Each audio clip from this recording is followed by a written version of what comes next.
بسم اللہ الرحمن الرحیم۔ السلام علیکم۔ یہ کاشا نئے بصیرت کا یوٹیوب چینل ہے جس سے میں آپ سے مخاطب ہوں، اور جو کتاب ہم پڑھ رہے ہیں اس کا نام ہے سیرت آل محمد، آیت اللہ مرتضیٰ مطہری شہید کی کتاب، جس کا اردو میں ترجمہ ہے۔ آئیے آج ہم اس کے دوسرے حصے کی ابتدا کرتے ہیں، پارٹ 2۔ کتاب کا میں یہ وضاحت کر دوں کہ یہ کتاب کا پارٹ 2 نہیں ہے، بلکہ جو ایک حصہ جتنا حصہ ہم نے پڑھا تھا اب تک کتاب کا، اس کو پارٹ 1 کا نام دیا ہے، اور اسی طرح میں جتنا پڑھتے جائیں گے تو ہم اس کو مختلف پارٹس کا نام دیتے جائیں گے، اور اس حساب سے یہ پارٹ 2 ہے جو آپ کے سامنے پیش کیا جا رہا ہے۔ پیج نمبر 22، عدالت کے بغیر ہرگز نہیں۔ حضرت علی علیہ السلام کے لیے ایک مشکل یہ تھی کہ اس وقت کا معاشرہ ایک طرح کی بے مقصدیت میں کھو چکا تھا۔ لوگ ناجائز کاموں اور غلط رویوں کے عادی بن چکے تھے۔ پیغمبر اسلام صلی اللہ علیہ وسلم کی رحلت کے بعد اسلامی معاشرے میں سفارش عروج پر تھی۔ خاندانی معیار فضیلت کو سامنے رکھا جاتا تھا۔ دوسری طرف حضرت علی علیہ السلام تھے کہ عدالت کے بغیر رہ نہیں سکتے تھے۔ آپ فرمایا کرتے تھے کہ میں وہ نہیں ہوں کہ عدالت سے ایک بال برابر بھی انحراف کروں، یہاں تک کہ آپ کے ایک صحابی کو کہنا پڑا کہ قبلہ عالم، آپ اپنے اندر کچھ نرمی لے آئیے۔ آپ نے اس کی بات کو سن کر احساس سے ناگواری کے ساتھ فرمایا، یہاں پہ میں اردو ترجمہ پڑھوں گی، یہ نہج البلاغہ کا خطبہ 124 ہے، جس سے اختصاب ہے، جس سے یہ عبارت لی گئی ہے۔ یعنی کیا تم مجھ پر یہ امر عائد کرنا چاہتے ہو کہ میں جن لوگوں کا حاکم ہوں ان پر ظلم اور زیادتی کر کے کچھ لوگوں کی امداد حاصل کروں؟ تو خدا کی قسم، جب تک دنیا کا قصہ چلتا رہے گا اور کچھ ستارے دوسرے ستاروں کی طرف جھکتے رہیں گے، میں اس چیز کے قریب بھی نہیں پھٹکوں گا۔ پیج نمبر 23، سیاست ہو تو ایسی۔ حضرت علی علیہ السلام کی تیسری مشکل یہ تھی کہ آپ کی سیاست سچائی، صداقت اور شرافت پر مبنی تھی۔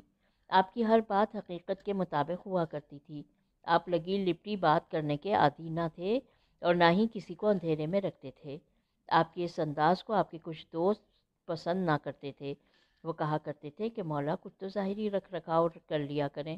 آپ فرمایا کرتے تھے کہ سیاست یہ نہیں ہے کہ اس میں جھوٹ بولا جائے یا منافقت اختیار کی جائے یا جھوٹ بول کر مطلب نکال لیا جائے، بلکہ سچی، کھری، حقیقی سیاست یہ ہے کہ سچ کہو، اس کے سوا کچھ نہ کہو۔ آپ کی حقیقت پسندی اور صاف گوئی کو دیکھ کر کچھ لوگ کہا کرتے تھے کہ علی تو سیاست نہیں جانتے، معاویہ کو دیکھیے وہ کتنا بڑا سیاستدان ہے۔ آپ نے فرمایا، ترجمہ میں پڑھ رہی ہوں، یعنی خدا کی قسم معاویہ مجھ سے زیادہ چلتا پرزا اور ہوشیار نہیں، مگر فرق یہ ہے کہ وہ غداریوں سے چوکتا نہیں اور بد کرداریوں سے باز نہیں آتا۔ اگر مجھے عیاری اور غداری سے نفرت نہ ہوتی تو میں سب لوگوں سے زائد ہوشیار و زیرک ہوتا، لیکن ہر غداری گناہ اور ہر گناہ حکم الہی کی نافرمانی ہے۔ چنانچہ قیامت کے دن ہر غدار کے ہاتھوں میں ایک جھنڈا ہوگا جس سے وہ پہچانا جائے گا۔ نہج البلاغہ خطبہ نمبر 191، پیج نمبر 24۔ استاد محترم علامہ مفتی جعفر حسین مرحوم نے لکھا ہے کہ وہ افراد جو مذہب و اخلاق سے بیگانہ، شرعی قید و بند سے آزاد اور جزا و سزا کے تصور سے ناآشنا ہوتے ہیں، ان کے لیے مطلب براری کے لیے ہیل و ذرائع کی کمی نہیں ہوتی۔ وہ ہر منزل پر کامیاب و کامرانی کی تدبیریں نکال لیتے ہیں۔ جہاں انسانی اور اسلامی تقاضے اور اخلاقی اور شرعی حدیں روک بن کر کھڑی ہو جاتی ہیں، وہاں ہیلا و تدبیر کا میدان تنگ اور جولا نگاہ عمل کی وسعت محدود ہو جاتی ہے۔ چنانچہ معاویہ کا نفوذ و تسلط انہی تدابیر و ہیل کا نتیجہ تھا کہ جن پر عمل پیرا ہونے میں اسے کوئی روک ٹوک نہ تھی۔ نہ حلال و حرام کا سوال اس کے لیے سد راہ ہوتا تھا اور نہ پاداش آخرت کا خوف۔ اسے ان مطلق العنانیوں اور بے باکیوں سے روکتا تھا۔ جیسا کہ جناب راغب اصفہانی اس کی سیرت و کردار کا جائزہ لیتے ہوئے لکھتے ہیں، اس کا مطمع نظر یہی ہوتا تھا کہ جس طرح بن پڑے اپنا مطلب پورا کرو۔ نہ حلال و حرام سے اسے کوئی واسطہ تھا، نہ دین کی اسے کوئی پرواہ تھی، اور نہ خدا کے غضب کی کوئی فکر تھی۔ چنانچہ اس نے اپنے اقتدار کو برقرار رکھنے کے لیے غلط بیانی و افزا پردازی کے سہارے ڈھونڈے۔ طرح طرح کے مکر و فریب کے حربے استعمال کیے۔ Page number 25۔ اور جب یہ دیکھا کہ امیر المومنین کو جنگ میں الجھائے بغیر کامیابی نہیں ہو سکتی تو طلحہ و زبیر کو آپ کے خلاف ابھار کر کھڑا کر دیا، اور جب اس صورت سے بھی کامیابی نہ ہوئی تو شامیوں کو بھڑکا کر جنگ صفین کا فتنہ برپا کر دیا، اور پھر حضرت عمار کی شہادت سے جب اس کا ظلم و عدوان بے نقاب ہونے لگا تو عوام فریبی کے لیے کبھی یہ کہہ دیا کہ عمار کے قاتل علی ہیں کیونکہ وہی انہیں ہمراہ لانے والے ہیں، اور کبھی حدیث پیغمبر میں لفظ فیتا باغیتا کی یہ تعویل کی کہ اس کے معنی باغی گروہ کے نہیں بلکہ اس کے معنی طلب کرنے والی جماعت کے ہیں، یعنی عمار اس گروہ کے ہاتھوں سے قتل ہوں گے جو خون عثمان کے قصاص کا طالب ہوگا۔ حالانکہ اس حدیث کا دوسرا ٹکڑا اب یہ بریکٹ میں ہے کہ عمار ان کو بہشت کی دعوت دیں گے اور وہ انہیں جہنم کی طرف بلائیں گے، بریکٹ اوور۔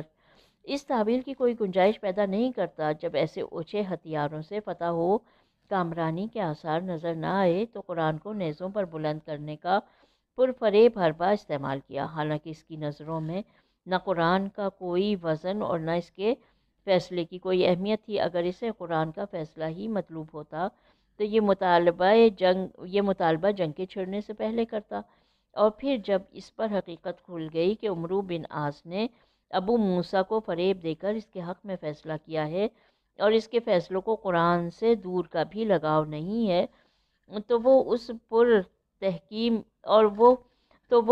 پرفریب تحکیم کے فیصلے پر رضامند نہ ہوتا اور عمرو بن عاص کو اس فریب کاری کی سزا دیتا یا کم از کم تنبیہ و سرزنش کرتا، مگر یہاں تو اس کے کارناموں پر اس کی تحسین و آفرین کی جاتی ہے اور اس کی کارکردگی کے صلے میں اسے مصر کا گورنر بنا دیا جاتا ہے۔ اس کے برعکس امیر المومنین کی سیرت شریعت و اخلاق کے اعلیٰ معیار کا نمونہ تھی۔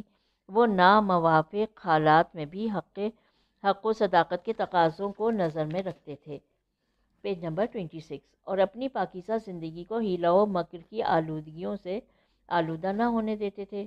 وہ چاہتے تو ہیلوں کا توڑ ہیلوں سے کر سکتے تھے، اور اس کی رکاکت آمیز حرکتوں کا جواب ایسی ہی حرکتوں سے دیا جا سکتا تھا، جیسے کہ اس نے فرات پر پہرا بٹھا کر پانی روک دیا تھا، تو اس کو اس امر کے جواز میں پیش کیا جا سکتا تھا کہ جب عراقیوں نے فرات پر قبضہ کر لیا تو ان پر بھی پانی بند کر دیا جاتا اور اس ذریعے سے ان کی قوت حرب و ضرب کو مزمحل کر کے انہیں مغلوب بنا لیا جاتا، مگر امیر المومنین ایسے ننگے انسانیت اقدام سے کہ جس کی کوئی آئین و اخلاق اجازت نہیں دیتا کبھی اپنے دامن کو آلودہ نہ ہونے دیتے تھے۔ اگرچہ دنیا والے ایسے حربوں کو دشمن کے مقابلے میں جائز سمجھتے ہیں اور اپنی کامرانی کے لیے ظاہر و باطن کی دو رنگی کو سیاست و حسن تدبیر سے تعبیر کرتے ہیں، مگر امیر المومنین کسی موقع پر فریب کاری و دو رنگی سے اپنے اقتدار کے استحکام کا تصور بھی نہ کرتے۔ چنانچہ جب لوگوں نے آپ کو یہ مشورہ دیا کہ عثمانی دور کے اعمال کو ان کے عہدوں پر برقرار رہنے دیا جائے اور طلحہ و زبیر کو کوفہ و بصرہ کی امارات دے کر ہم نوا بنا لیا جائے اور معاویہ کو شام کا اقتدار سونپ کر اس کے دینوی تدبر سے فائدہ اٹھایا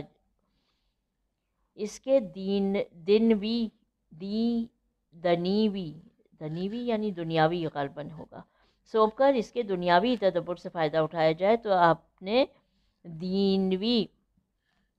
دنیاوی مصلحتوں پر شرعی تقاضوں کو ترجیح دیتے ہوئے اسے ماننے سے انکار کر دیا اور معاویہ کے متعلق صاف لفظوں میں فرمایا، اگر میں معاویہ کو اس کے علاقے پر برقرار رہنے دوں تو اس کے معنی یہ ہے کہ میں گمراہ کرنے والوں کو اپنا قوت بازو بنا رہا ہوں۔ استیاب جلد 1 صفحہ نمبر 259۔ ظاہر بین لوگ صرف ظاہر کامیابی کو دیکھتے ہیں اور یہ دیکھنے کی ضرورت محسوس نہیں کرتے کہ یہ کامیابی کن ذرائع سے حاصل ہوئی۔ Page number 27۔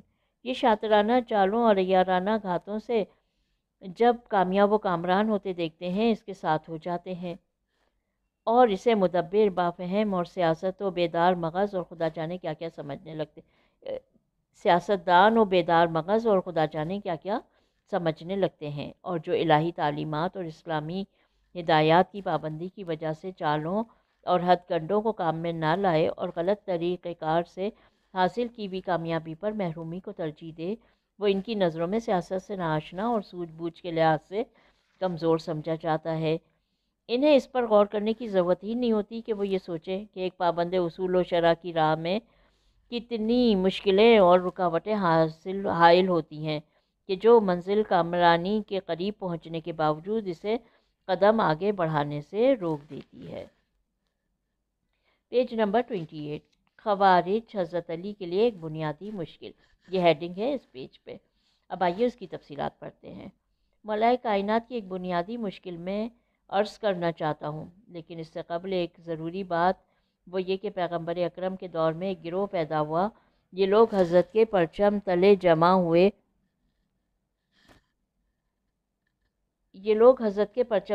ہو گئے۔ آپ نے اس طبقے کو تعلیم و تربیت دی، اسلامی تعلیمات سے روشناس کرایا، قدم قدم پر ان لوگوں کی رہنمائی کی، رفتہ رفتہ اسلامی تعلیمات ان کے قلب و ذہن میں گھر کر گئیں۔ ادھر پیغمبر اکرم نے سرزمین مکہ میں قریش سے طرح طرح کی صعوبتیں برداشت کیں، آپ نے حد سے زیادہ مظالم سہے، لیکن آپ نے قدم قدم پر صبر و تحمل سے کام لیا۔ آپ کے اصحاب عرض کرتے ہیں کہ حضور آپ ہمیں جنگ لڑنے اور دفاع کرنے کی اجازت عنایت فرما ہی دیں۔ آخر ہم کب تک ان لوگوں کے مظالم برداشت کرتے رہیں گے؟ آخر کب تک یہ افراد ہم پر پتھروں کی بارش کرتے رہیں گے؟ کب تک ہم ان کے کوڑے سہتے رہیں گے؟ ظالموں کا ظلم حد سے بڑھ گیا، آپ نے جہاد کی اجازت نہ دی۔ جب اصرار بڑھا تو آپ نے فرمایا آپ لوگ ہجرت کر سکتے ہیں۔ ان میں سے کچھ لوگ حبشہ چلے آئے۔ یہ ہجرت مسلمانوں کے لیے سود مند ثابت ہوئی۔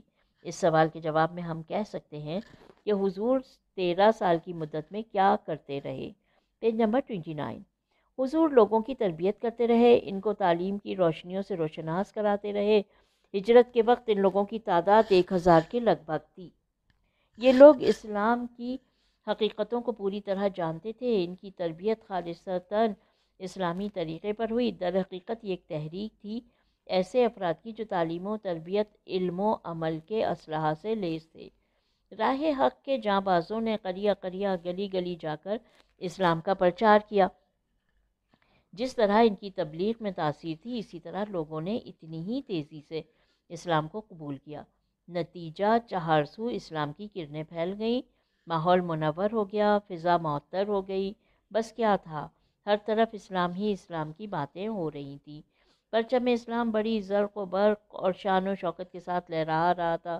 یہاں پر میں اتنا عرض کروں گا کہ پیغمبر اسلام اور حضرت علی علیہ السلام کے زمانوں اور حالات میں بہت فرق تھا۔ جناب رسالت مآب کے مقابلے میں کافر تھے ایسے لوگ کہ جن کا عقیدہ صریحاً کافرانہ اور منکرانہ تھا۔ وہ اعلانیہ طور پر کہا کرتے تھے کہ ہم کافر ہیں اور کفر ہی کی حفاظت کے لیے پیغمبر اسلام سے لڑ رہے ہیں، لیکن جناب علی کا مقابلہ منافقوں سے تھا، ایسے منافق کہ جن کی زبان پر تو اسلام تھا لیکن ان کے دل کفر کا دم بھرتے تھے۔ اسلام و قرآن کا نام تو لیتے تھے لیکن اندر سے وہ اسلام کے سخت مخالف اور قرآن کے دشمن تھے۔ حضرت عثمان کے دور خلافت میں ان لوگوں نے بے پناہ فتوحات حاصل کیں، لیکن انہوں نے حضور پاک کی تمام تر تعلیمات کو پس پش ڈال دیا۔ آپ نے 13 سال تک لوگوں کو دفاع و جہاد کی اجازت اس لیے نہ دی کہ یہ لوگ بہت کمزور تھے۔ حضور کی تمام تر کوششوں کا محور یہ تھا کہ اسلامی تہذیب پھلے پھولے، ایمانی تمدن میں وسعت پیدا ہو، لوگ پرچم اسلام تلے جمع ہوں۔ بس بدقسمتی سے اس وقت کے لوگ اپنے اس راستے سے ہٹ گئے جو کہ رسول اکرم نے متعین کیا تھا، اور وہ ظاہر میں اسلام کی رٹ لگاتے ہوئے نظر آتے تھے، لیکن حقیقت میں وہ حقیقی اسلام اور اسلام محمدی کی اصل روح سے ناآشنا تھے۔ یہ لوگ نماز پڑھتے، روزہ رکھتے تھے، لیکن ان کے قلوب معرفت اور ان کے اذہان بصیرت سے بالکل ناواقف تھے۔ یوں سمجھ لیجئے کہ یہ لوگ خالی خولی اور خشک مقدس تھے۔ لمبی لمبی داڑھیاں اور پیشانیوں پر سجے ہوئے سجدے کے علامتی نشانات، صوفیانہ وضاقتہ، مولویانہ انداز زندگی، زاہدانہ رہن سہن، رندانہ طرز تبلیغ، یہ مقدس مآب لوگ لمبے لمبے سجدے کرتے تھے۔ جب حضرت علی علیہ السلام نے جناب ابن عباس کو ان کے پاس بھیجا تو یہ سب مولائے کائنات کے خلاف اٹھ کھڑے ہوئے۔ ابن عباس نے مولا کی خدمت میں عرض کی کہ اب یہاں پر عربی کی عبارت ہے، اس کے ساتھ ساتھ اردو ترجمہ ہے، میں اردو ترجمہ آپ کے سامنے بیان کروں گی۔ مولا، ان کی پیشانیاں کثرت سجود سے زخمی ہو گئی ہیں، ان کے ہاتھ اونٹ کے زانوں کی مانند سخت ہو چکے ہیں، انہوں نے پرانے لباس پہن کر خود کو زاہد ظاہر کر رکھا ہے، یہ سب کے سب ایک ہی طرز کی زندگی گزار رہے ہیں۔ Page number 31۔ یہ طبقہ اور یہ گروہ جہاں جاہل اور نادان تھا وہاں خشک مقدس بھی تھا، ان کی زاہدانہ انداز زندگی بھی حقیقی نیکی اور اخلاص و معرفت سے خالی تھا۔ انہوں نے اسلام کی رٹ لگا رکھی تھی، ان کو یہ خبر نہ تھی کہ اصل اسلام کیا ہے، اسلامی تعلیمات کا مقصد حقیقی کیا ہے، اسلام کن کے لیے ہے اور کس کس مقصد کے لیے لایا گیا ہے۔ امیر المومنین نے فرمایا، رک جاؤ، ٹھہر جاؤ، میری طرف توجہ کرو، میری بات سنو، میں آپ کو بتاتا ہوں یہ کون لوگ ہیں۔ نہج البلاغہ خطبہ نمبر 238 اردو ترجمہ۔ یعنی وہ تنت خو، اوباش اور کمینے بدماش ہیں کہ ہر طرف اکٹھے کر لیے گئے ہیں اور مخلوط النسب لوگوں میں سے چن لیے گئے ہیں۔ وہ ان لوگوں میں سے ہیں جو جہالت کی بنا پر اس قابل ہیں کہ انہیں ابھی اسلام کے متعلق کچھ بتایا جائے اور شائستگی سکھائی جائے، اچھائی اور برائی کی تعلیم دی جائے اور عمل کی مشق کرائی جائے، اور ان پر کسی نگران کو چھوڑا جائے اور ان کے ہاتھ پکڑ کر چلایا جائے۔ نہ تو وہ مہاجر ہیں، نہ انصار، اور نہ ان لوگوں میں سے ہیں جو مدینہ میں فروکش تھے۔ حضرت علی علیہ السلام جب مسند خلافت پر بیٹھے تو عجیب و غریب صورتحال تھی، اور اس نوع کے مسلمان موجود تھے، یہاں تک کہ آپ کے سپاہیوں اور فوجیوں میں بھی اس طرح کے لوگ موجود تھے۔ آپ جنگ صفین میں معاویہ اور عمرو آس کی شاطرانہ چالوں کے بارے میں بار بار پڑھ چکے ہیں اور متعدد بار سن چکے ہیں۔ Page number 32۔ جب ان لوگوں نے دیکھا کہ وہ شکست کے قریب ہیں تو انہوں نے ایک بہانہ بنایا اور ایک اسکیم تیار کی اور ایک ہیلا تراشا تاکہ جنگ بند ہو جائے۔ چنانچہ ان لوگوں نے قرآن مجید کو نیزوں پر بلند کرتے ہوئے اعلان کیا، اے لوگو، ہم سب قرآن مجید کے ماننے والے ہیں، ہمارا قبیلہ بھی مکمل پر ایمان ہے، مکمل ایمان ہمارا قبلہ پر بھی مکمل ایمان ہے، پھر کیا وجہ ہے کہ ہم ایک دوسرے سے لڑ رہے ہیں؟ اگر آپ لڑنا بھی چاہتے ہیں تو آئیے سب سے پہلے قرآن پر حملہ کیجیے۔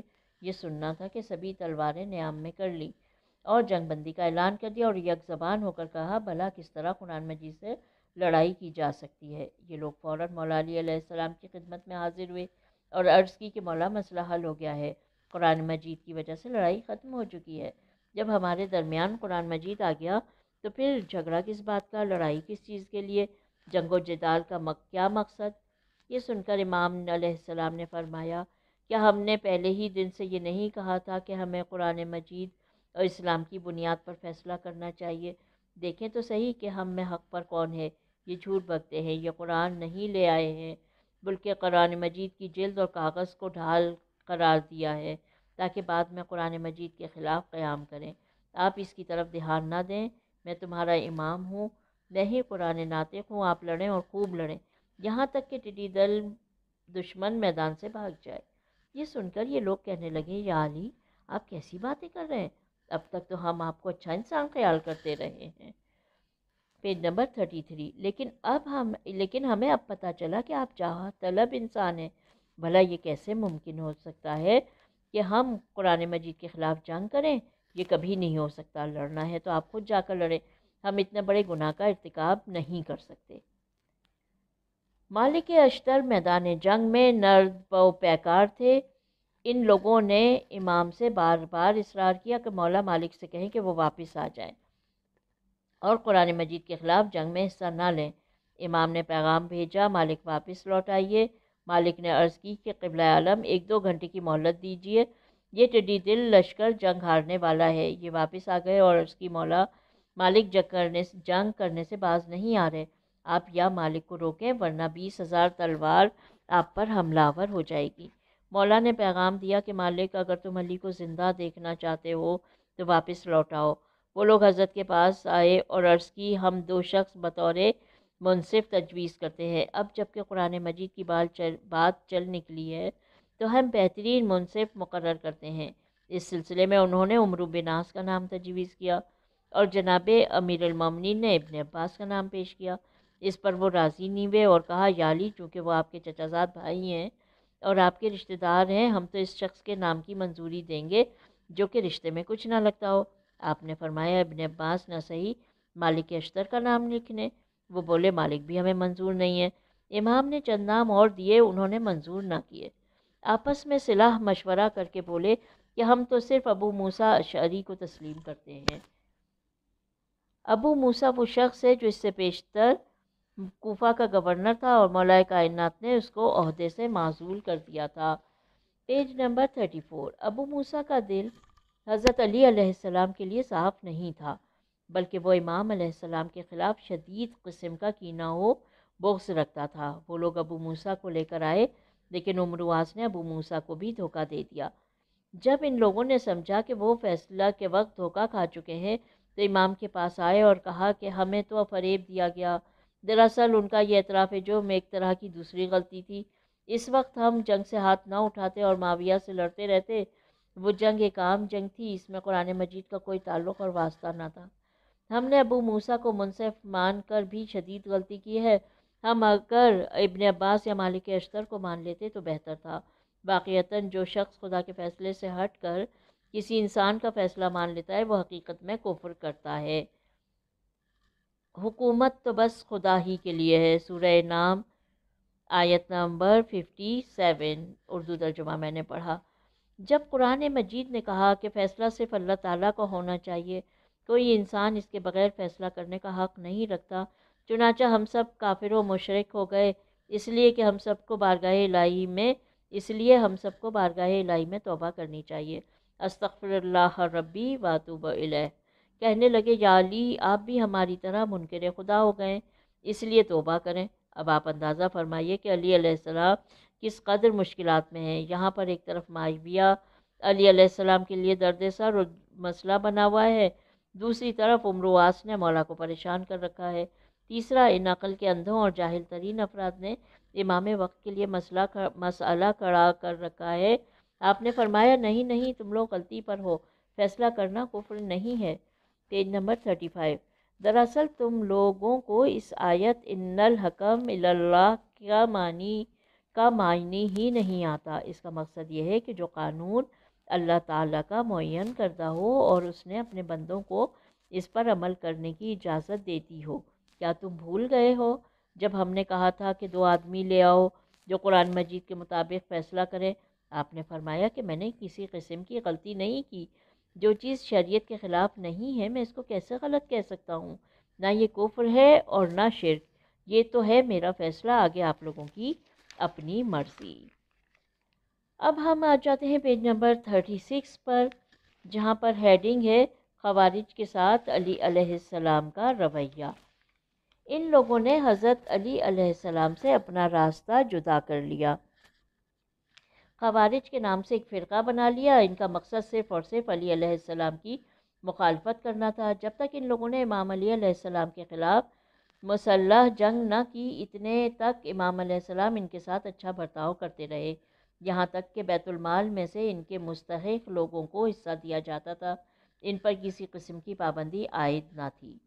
وہ اپنی خو نہ چھوڑیں گے، ہم اپنی وضع کیوں بدلیں؟ خارجی لوگ دوسروں کے سامنے حضرت علی علیہ السلام کی اہانت کرتے، لیکن امام علیہ السلام خاموش رہتے اور صبر و تحمل سے کام لیتے۔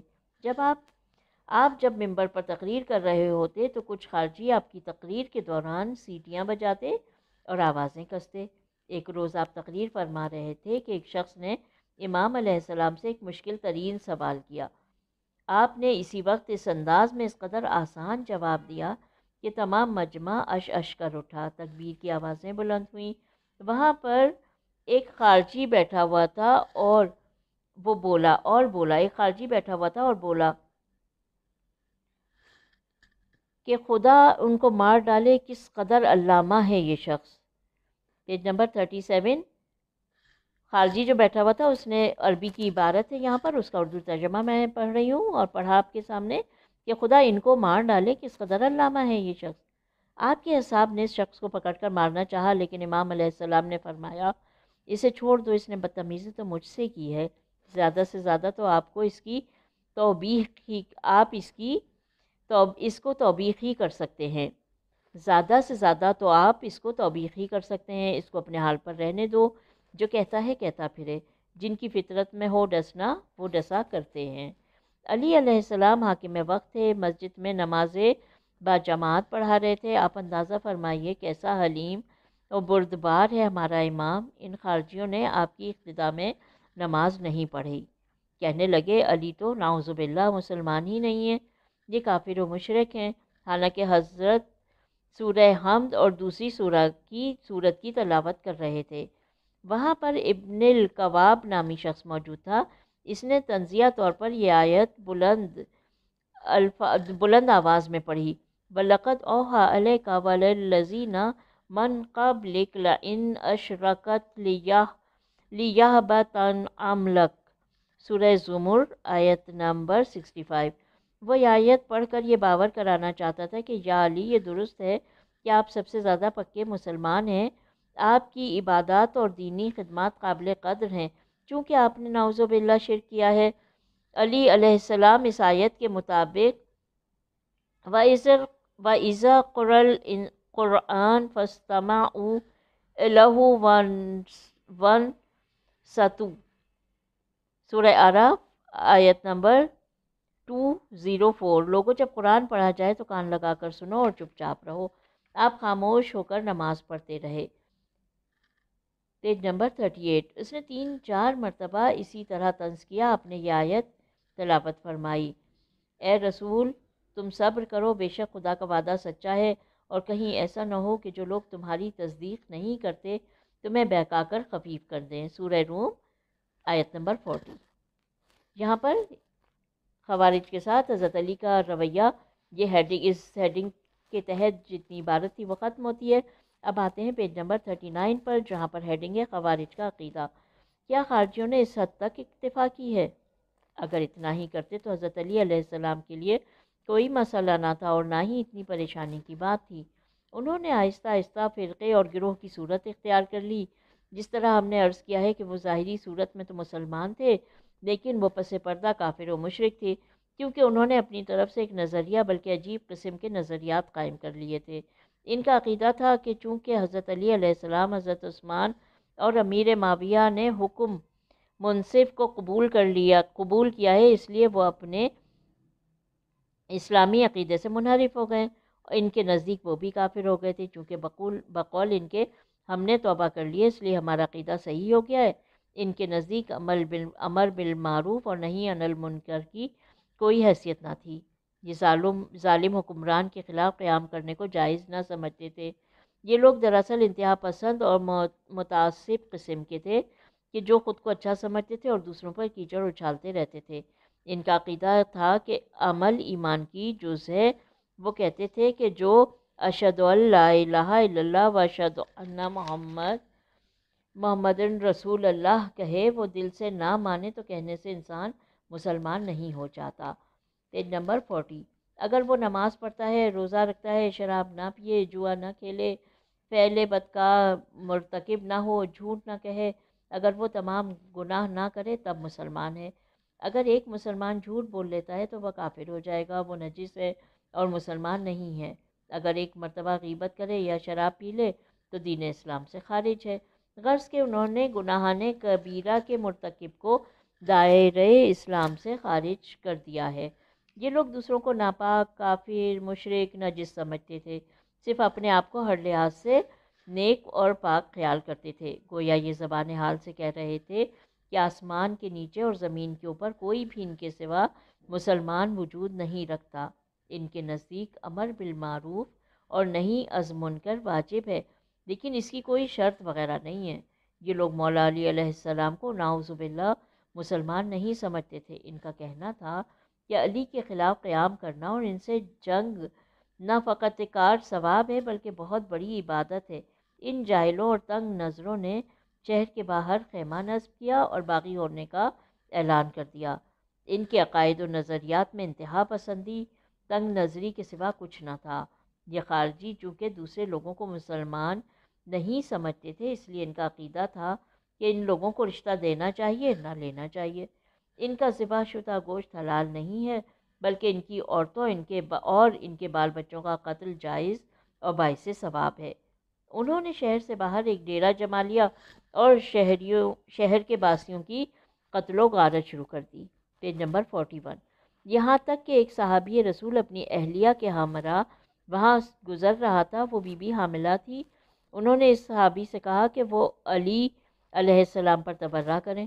جب انہوں نے انکار کیا تو ان ظالموں نے اس عظیم اور بزرگ صحابی کو قتل کر دیا اور اس کی بیوی کے شکم کو نیزے سے زخمی کر دیا اور کہا تم کافر تھے، اسی لیے ہم نے تمہارے ساتھ ایسا کیا۔